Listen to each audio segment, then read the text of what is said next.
reasons I wanted to talk with you tonight is because I feel like you have been impassioned in the last few weeks about the real threat, the severity of the threat coming from all of these Republican-controlled states that are passing one after, or that are at least moving one after another, bills to make voting harder. And I know this is a fight that you have committed yourself to for your whole career, and this is something in which you've actually had a lot of success. But I feel like I'm reading in your public-facing statements real alarm about the amount of damage that can be done to the democracy right now by all these states pursuing all of these different paths. Rachel, it's just different this time. And this is not to say that there are not other problems in the world. I recognize that there are other stories that have to be covered. But I am begging America and the media to pay attention to this. Right now, we are facing an avalanche of voter suppression that we have not seen before, at least not since Jim Crow, in state after state. It's not just Iowa, it's not just Georgia, it's not just Arizona, it's also Montana, it's also Missouri, it's also Florida, it's also Texas. The list goes on and on.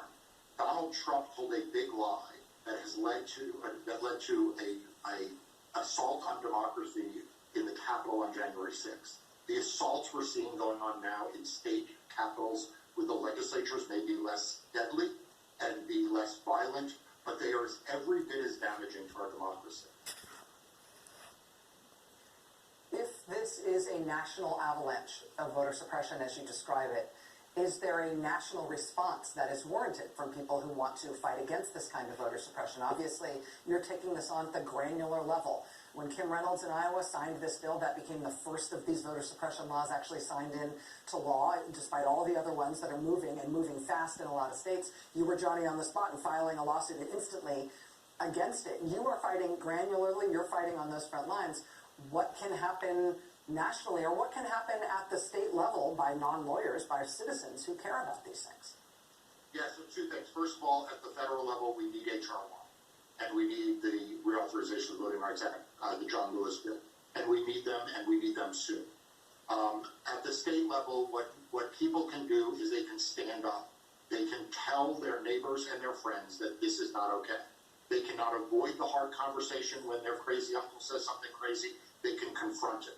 They can go to town halls and confront their local and state legislators. Now is the time to stand up in public and be heard in the town square and say, we demand our democracy be protected.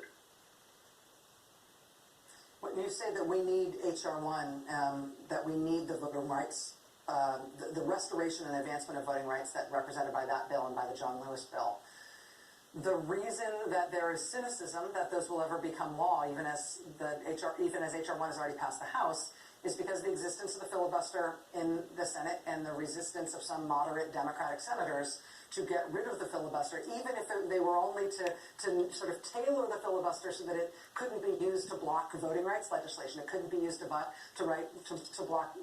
civil rights legislation, for example.